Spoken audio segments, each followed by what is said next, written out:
to Weather Extra. I'm First Alert meteorologist Jillian Johnson. We went on a bit of a summer to early fall temperature roller coaster during the first week of September here in Central Texas. Thanks to dry air in place, low temperatures dropped down to the low to mid 60s Thursday morning. That's about 5 degrees cooler than normal for early September, definitely bringing us a taste of a pleasant fall morning. And that 64 degrees recorded at the Waco Regional Airport was the coolest morning in 96 days. You had to go back to the end of May to feel air colder than that. And then by the afternoon on Thursday, with that dry air in place and ample sun shining across Central Texas, we saw temperatures climb into the upper 90s to low 100s. That's about 5 degrees warmer than normal for early September. And that means we saw temperatures warm up more than 35 degrees during the day. Thursday's high of 101 degrees at the Waco Regional Airport marked the 6th 100-degree day for Central Texas this year. We're still sitting well below normal for 100-degree days. On average, we should see 24 in a season. And take a look at this. We also closed out the summer months with some significant rain totals over Labor Day weekend. These are some of the rain totals from last weekend across Central Texas. The heaviest and most widespread rain fell in our area on Sunday. Many locations, mainly along and east of I-35, picked up over half an inch of rain, with most receiving over an inch. Some significant rain fell to the northeast of Waco and parts of Hill and Limestone counties. Some towns there picked up more than half a foot of rainfall in a very short time, which led to some localized flooding. The same cold front that dumped the rainfall and that brought that drop in temperatures over Labor Day weekend also brought some serious flooding to other parts of the Lone Star State. Take a look. Over Labor Day weekend, rounds of torrential rain impacted many communities across the state. On Saturday, flash flood warnings were issued around the Metroplex as water rose along parts of Interstate 35 near downtown Dallas. Video shows numerous motorists struggling to navigate the flooded roads as the drainage systems were overwhelmed. And then on Sunday, the same rain that impacted Central Texas moved down to the coastline, dumping around a half foot of rain in the Houston area. The heavy rain left many drivers stranded as roads were underwater, and some residents even had to clean up damage inside their homes. Jorge Morales, a Houston resident, said 6 to 8 inches of water poured into his apartment during the storm. Here's more on what he experienced. It happened real quick. And soon in 3-4 minutes, all the water started going in. So my daughter, she started screaming like, "Hey, Dad, look at the water!" And then she got scared. She started yelling. She started crying because we don't know what's going to happen. Air travel was also affected in Houston Sunday. Both George Bush and Hobby airports had to issue ground stops while the heaviest rain fell. And a water spout formed along the seawall down in Galveston over the weekend. Beach umbrellas, tents, chairs, and blankets were tossed around by the high winds. Thankfully, no injuries occurred as people packed the beach over the holiday weekend. With the start of September, that means the hottest months are now behind us. For a look back at what summer 2025 consisted of in Central Texas, we bring in First Alert meteorologist Sean Bellafury, who has more. Sean.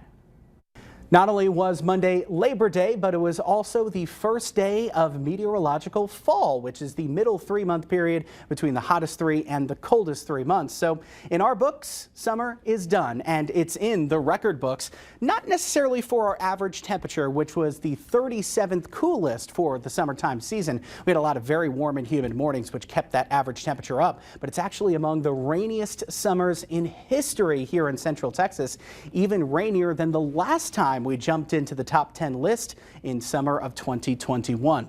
We had 4 distinct days of rainfall in August, which helped to keep our rainfall right around average, but it was the last couple of days of the month, Labor Day weekend, that helped to bump our rainfall totals up above average for the entire month. And when we add in the rainier than normal conditions for June and July especially, we finish with the 4th rainiest summer of all time at 14.8 inches of rain. That is over double the amount of rain we normally see in summer. 7.22 is where we normally reside.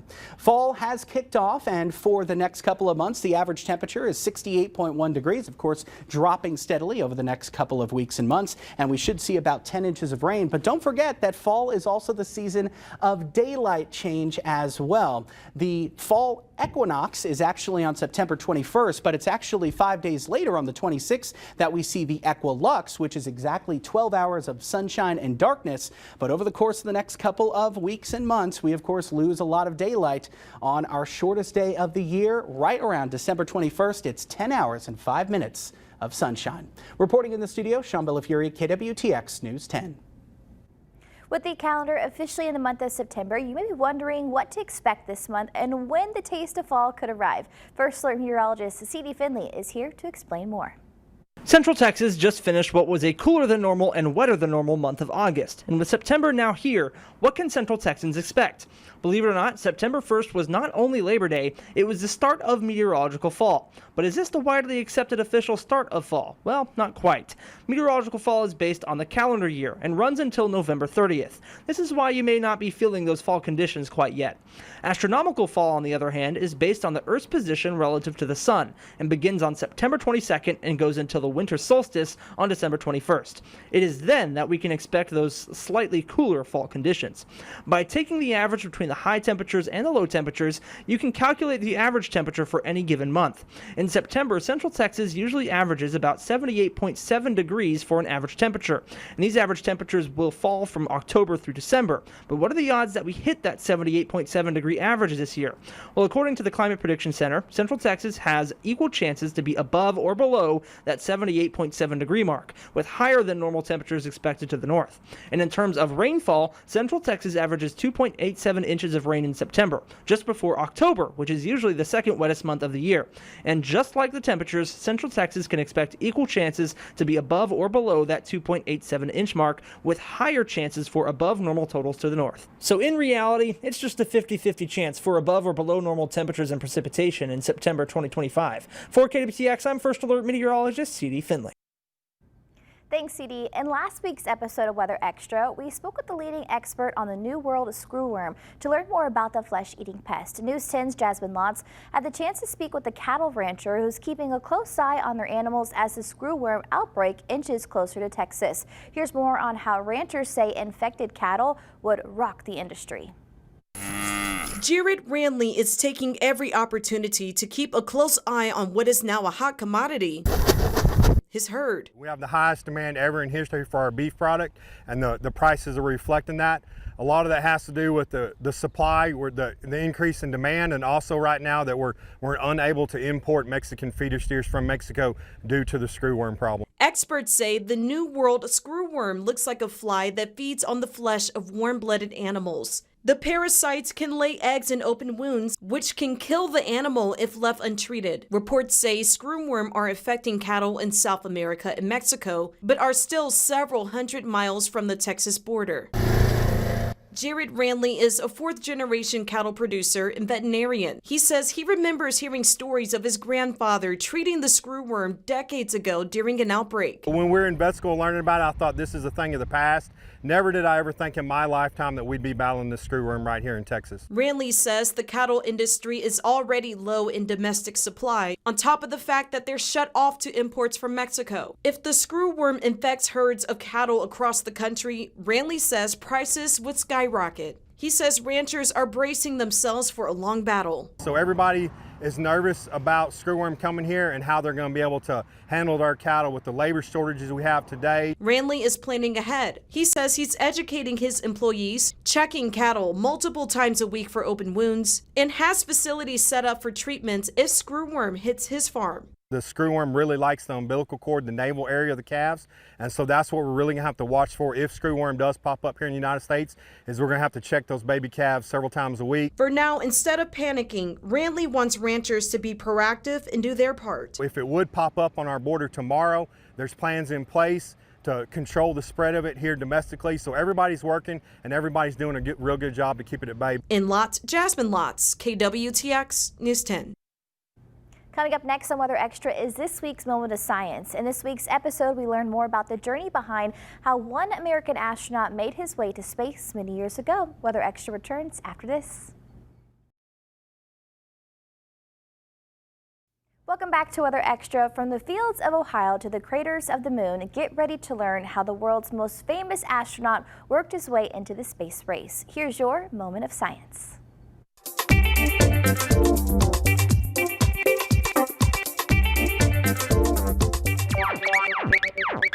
Welcome to Wapakoneta, Ohio, the birthplace of Neil Armstrong. It was here that Neil took some of his first small steps, but it took a team of thousands to make that one. Neil's story starts well before the infamous space race that led to his lunar fame. His dad was a state auditor, so they moved around a lot. But in Warren in 1936, just before his 6th birthday, they both got their first airplane ride in an old Ford Trimotor. And at that point, Neil knew that flying was going to be in his future.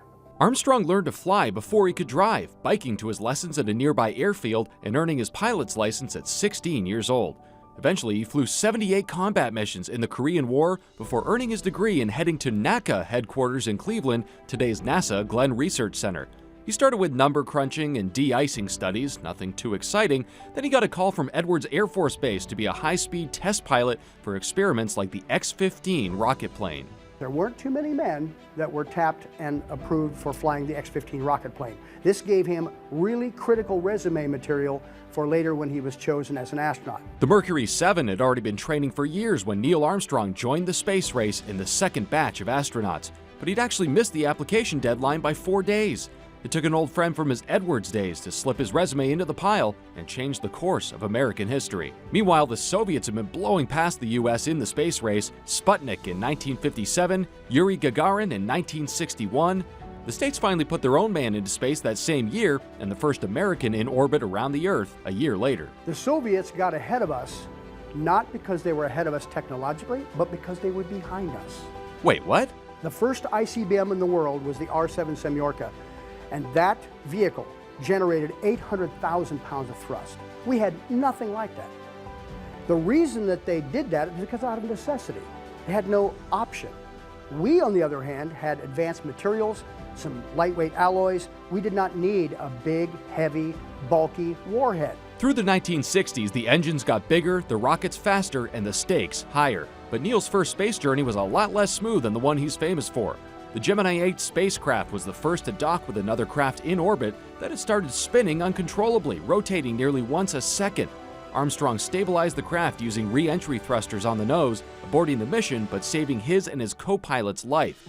It was a short leap of faith for NASA HQ to entrust Neil with their ultimate goal.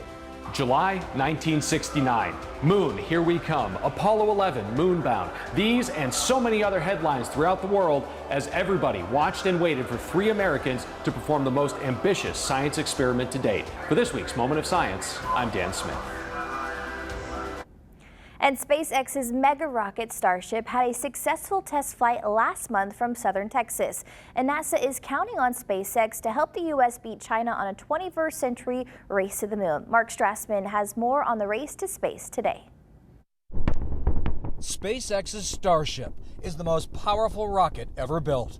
Riding with it, NASA's push to land astronauts back on the moon and win America's new space race with China. Our hope is still 2027. You think that's realistic? I do. U.S. Transportation Secretary Sean Duffy is NASA's acting administrator.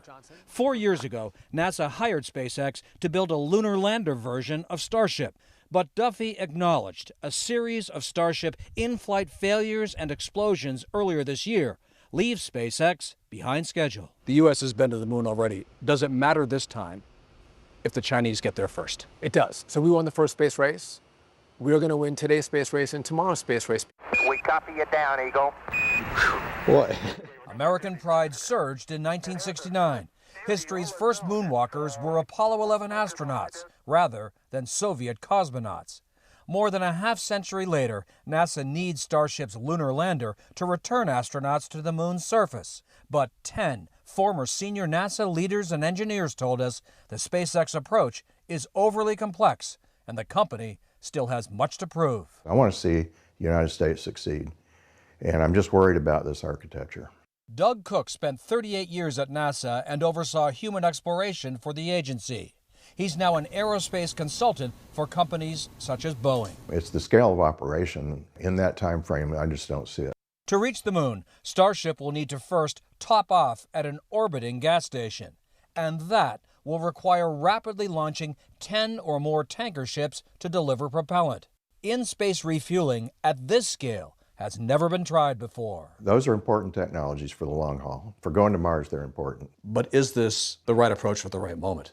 I think it's too risky from a schedule standpoint. NASA, on the current path, doesn't appear to be on a timeline to beat the Chinese, in my view.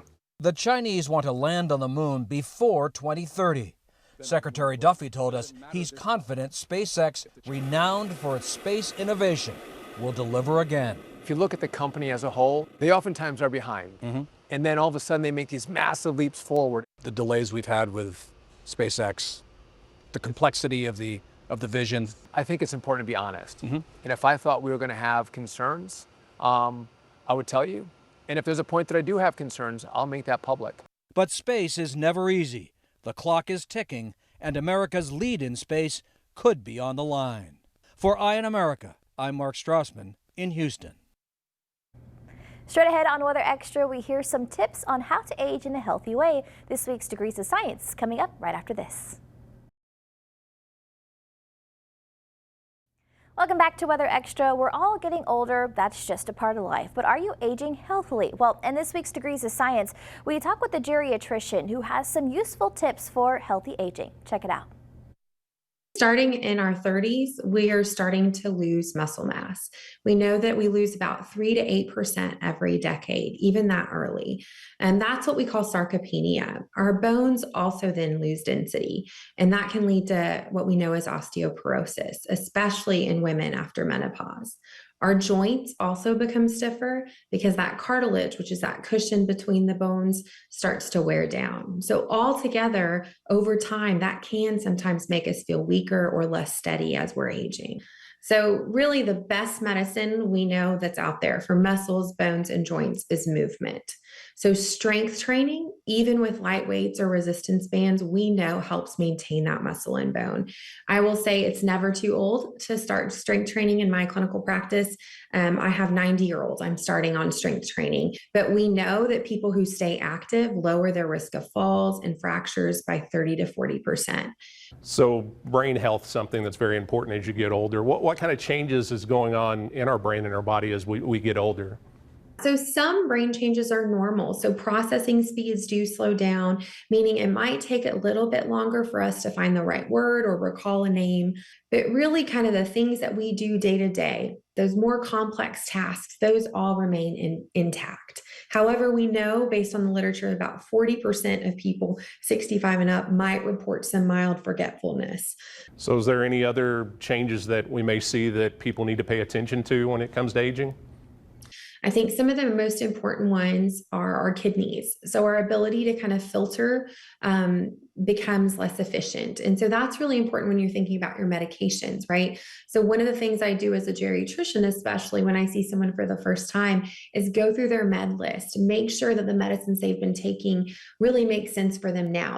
Vision and hearing loss are also common. We know more than half of older adults over the age of 75 have hearing loss. And we're learning more and more about how that impacts social connection and social isolation, as well as memory loss. And lastly, the immune system also weakens. So we know older adults are more prone to infections like flus or pneumonias, which can be more serious. To hear more healthy aging tips in this week's Degrees of Science, scan the QR code on your screen to watch on YouTube or go to KWTX.com/degrees of science. We'll be right back. Welcome back to Weather Extra. Texas is not only the top oil and gas producing state in the country, it's also among the nation's top solar energy producers. The solar farm boom in the Lone Star State has created thousands of jobs and also some very unique opportunities. CBS's Janet Shamlin explains how it's not just humans who are benefiting from the increase in solar production. This is the best thing I've ever done. In a dusty Texas field, Chad Rain surveys his new crop. Sheep. Did you ever think this would be your industry? Never in my wildest dreams did I imagine that I would be a shepherd. The Rains family had farmed cotton for generations until 2 years ago when they gave it up for good. When did it hit you had to get out of cotton? After about 3 or 4 years of just not making any progress, just not even breaking even every year. I mean, we were losing money and that debt was rolling over, adding to it every year. So I had to look at doing something different. I had to think outside the box. So he became part of a growing trend abandoning traditional farming for what's called solar grazing, renting out sheep as lawnmowers for solar farms like this one near Waco. It's one of the largest in the U.S., with more than 1 million panels, and owned by NL North America. Adam Satirakopoulos runs the site. The sheep work when it's raining, the sheep work when it's muddy, sheep work at night. These are your money makers. They are. The sheep do most of the work, keeping vegetation away from the panels, while their owners earn steady paychecks. So this is saving the solar company Yes. a lot of money. Yes. And it's yes. making you a couple of dollars. It too. is. It's a good living. Farming has always been a gamble, but the odds have gotten worse. A 2022 USDA report found more than half of small and mid-sized farms in the U.S. operated at or near a loss. The small farmers going away. It's the big companies, the bigger farmers are the ones that can farm a little bit better based on the economies of scale. Between low prices and small yields, Rain says if he'd grown cotton, he would have lost almost $200,000 last year. Instead, he cleared a profit of close to $300,000, grazing 6,000 sheep across 20,000 acres. A growing business he can eventually pass on to his sons. This is sustainable? Absolutely. One is a college graduate, one is in college, and when he graduates, he's going to come to the farm as well. And there's plenty of work for all of us. Amid a changing landscape, making ends meet, while still staying rooted in the farmland. For Eye on America, I'm Janet Shamlian in Rysel, Texas. That's all we have for you on this week's episode of Weather Extra. Tune in again next weekend for another half hour of nothing but weather and science. Have a great week. We'll see you next time.